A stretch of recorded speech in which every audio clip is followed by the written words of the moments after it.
네, 반갑습니다. 복음, 사랑, 생명이 흐르는 아침 이정훈 목사입니다. 오늘도 함께 흐르는 아침을 참여해주셔서 감사합니다. 말씀 묵상을 통해서 영적으로 더욱더 성숙되는 저와 여러분이 되기를 바라겠습니다. 오늘 아침은 이사야 11장 1절에서 16절 말씀이고, 하나님 나라가 진짜 있을까? 라는 주제로 함께 아침 묵상을 시작하겠습니다. 제 11장. 이새의 줄기에서 한 싹이 나며 그 뿌리에서 한 가지가 나서 결실할 것이요, 그의 위에 여호와의 영 곧 지혜와 총명의 영이요 모략과 재능의 영이요 지식과 여호와를 경외하는 영이 강림하시리니, 그가 여호와를 경외함으로 즐거움을 삼을 것이며, 그의 눈에 보이는 대로 심판하지 아니하며 그의 귀에 들리는 대로 판단하지 아니하며, 공의로 가난한 자를 심판하며 정직으로 세상의 겸손한 자를 판단할 것이며, 그의 입에 막대기로 세상을 치며 그의 입술의 기운으로 악인을 죽일 것이며, 공의로 그의 허리띠를 삼으며 성실로 그의 몸에 띠를 삼으리라. 그때에 이리가 어린 양과 함께 살며 표범이 어린 염소와 함께 누우며 송아지와 어린 사자와 살진 짐승이 함께 있어 어린아이에게 끌리며, 암소와 곰이 함께 먹으며 그것들의 새끼가 함께 엎드리며, 사자가 소처럼 풀을 먹을 것이며, 젖 먹는 아이가 독사의 구멍에서 장난하며 젖된 어린아이가 독사의 굴에 손을 넣을 것이라. 내 거룩한 산 모든 것에서 해변도 없고 상암도 없을 것이니, 이는 물이 바다를 덮음같이 여호와를 아는 지식이 세상에 충만할 것임이니라. 그날에 이새의 뿌리에서 한 싹이 나서 만민의 기치로 설 것이요 열방이 그에게로 돌아오리니, 그가 거한 곳이 영화로우리라. 그날에 주께서 다시 그의 손을 펴사 그의 남은 백성을 아수르와 애굽과 바드로스와 구스와 엘람과 시날과 하맛과 바다 섬들에서 돌아오게 하실 것이라.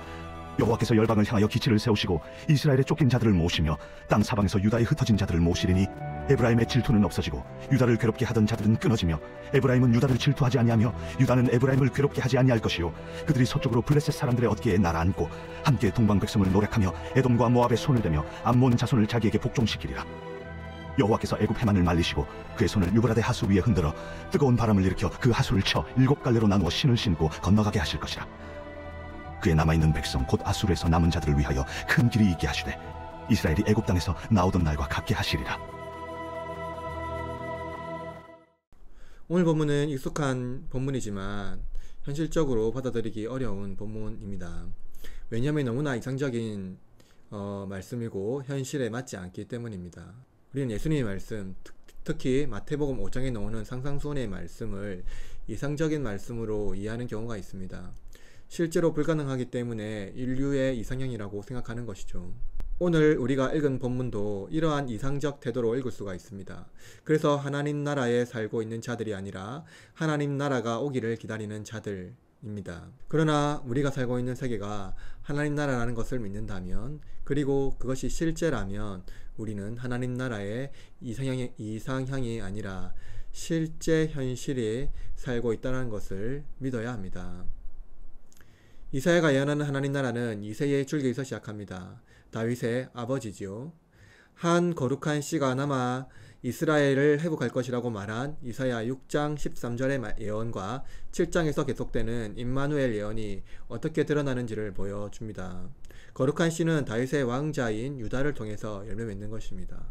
그가 통치하는 나라는 지금까지 역대 유다 왕과 이스라엘 왕의 통치와는 다릅니다. 그가 오셔서 그의 힘으로 통치하는 것이 아니라 여호와의 영이 그의 위에 임할 것으로 성령으로 통치하는 것입니다.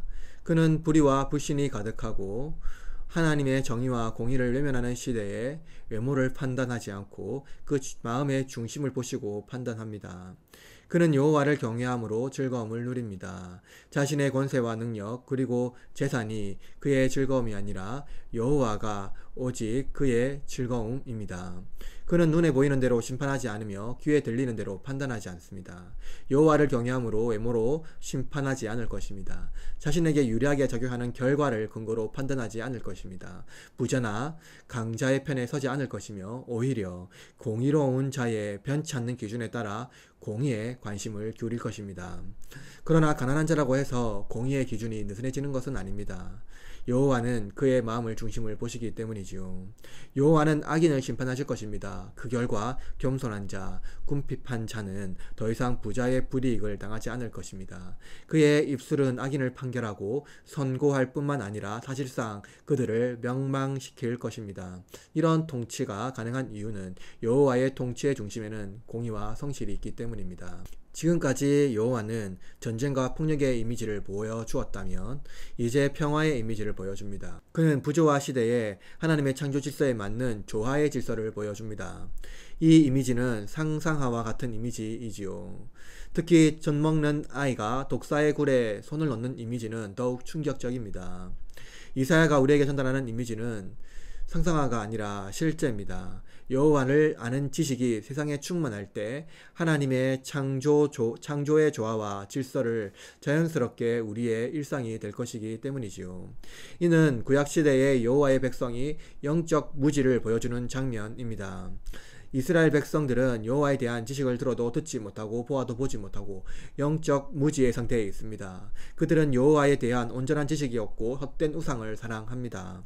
이사야가 우리에게 보여주는 이미지, 암소와 곰, 사자가 소처럼 풀을 먹는 것, 젖먹이 아기가 독사와 함께 있는 것, 모든 것이 교제의 이미지입니다. 따라서 하나님께서 자신을 자기 백성에게 드러내시며 이름을 가르쳐 주시고 스스로 자신을 계시한 이유는 우리와 함께 교제하기 위함입니다.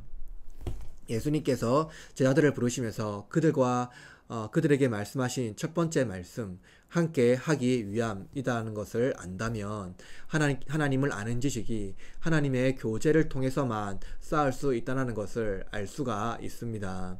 따라서 기독교 지식은 지적 능력을 말하는 것이 아니라 하나님과 친밀한 교제를 통하여 얻는 지식이며 관계 속에서 열매 맺는 신뢰의 형성입니다. 즉 믿음이지요. 바로 하나님을 아는 지식이 물이 바다 덮음 같이 온 땅에 충만할 것입니다. 이사야는 놀라운 하나님 나라가 이새의 뿌리에서 깃발을 세우는 것을 말씀하고 있습니다. 깃발이란 승리를 의미하지요. 그때 흩어진 백성을 다시 고국으로 귀환할 것이며 유다와 이스라엘이 서로 간에 분쟁이 없이 화해와 사귐이 온전해질 것입니다. 그리고 사귐이 교제가 이 땅에 완전히 충만해질 것을 말해주고 있는 것이죠.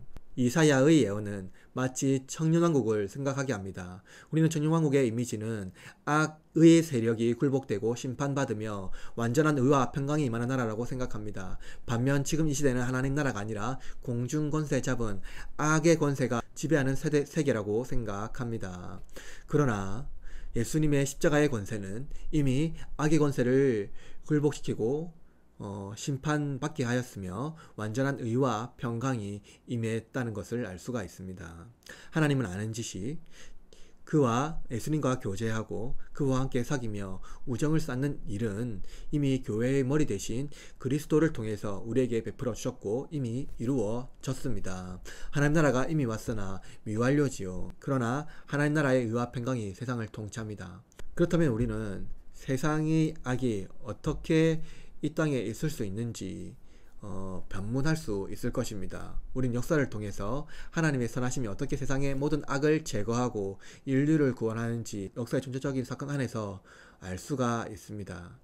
그는 세상의 모든 악을 한순간에 제거하고 의와 평강을 이루셨습니다. 부조화를 조화롭게 하신 것이죠. 오늘 오직 십자가 위에서 하나님은 하나님 나라를 우리에게 계시하셨고 그 위에서 하나님 나라를 승리를 보여주셨습니다. 그는 자기 살과 피를 보여주시며 우리와 함께 식사하고 교제하십니다. 그러므로 하나님 나라는 십자가에서 이미 우리 중에 왔고 교회를 다스리는 의와 평강의 권세라는 것을 알 수가 있습니다. 이 세상에 악과 아픔이 있지만 하나님 나라는 그 가운데에 조화를 이루시고 하나님의 선하심과 의를 이루실 것을 보여주고 있는 것이죠. 그러므로 본문의 메시지는 상상화가 아니라 현실 가운데 하나님의 통치가 어떻게 우리 가운데 실현될 것인지 그리고 실현하고 있는지를 보여주는 그림이라는 것을 알 수가 있죠. 비록 환난 중에 있을 수는 있으나 하나님에 대한 믿음으로 의와 평강을 누리며 살아가는 것이죠. 예수 그리스도의 의의 통치, 평강의 통치가 이미 이 하나님 나라, 이 세계에 임하고 있다는 것을 우리는 역사 전체를 통해서 알 수가 있는 것입니다. 그러므로 하나님 나라는 절대로 무너지지 않고 그의 백성 또한 절대로 무너지지 않고 굳건한 권세로 그 믿음의 토대 위에 무너지지 않는 반석 위에 교회가 세워지는 것과 같은 것입니다. 오늘 하루 그리스도의 의와 평강, 그리고 십자가 위에서 하나님 나라가 이미 왔음을 고백하며 공의와 평강의 나라, 생명과 회복의 나라를 꿈꾸며 승리하시기를 바랍니다. 반석 위에 세우신 교회의 권세, 그것은 무너지지 아니하며 우리가 보여지는, 그리고 이사야 말씀에서 보여주고 있는 이 이미지는 상상하고 아니라 우리 가운데의 현실, 즉 예수 그리스도의 의와 평강의 통치가 이미 우리 가운데 임했다는 것을 믿음으로 고백하고, 또 나아가 예수 그리스도가 다시 오셨을 때 그것이 완성된다라는 그러한 신뢰와 확신, 소망을 가지고 이 땅에서 승리하고, 오늘 하루도 그 믿음 위에 고백하며 승리하는 저와 여러분의 하루가 되기를 응원하고 기도하겠습니다.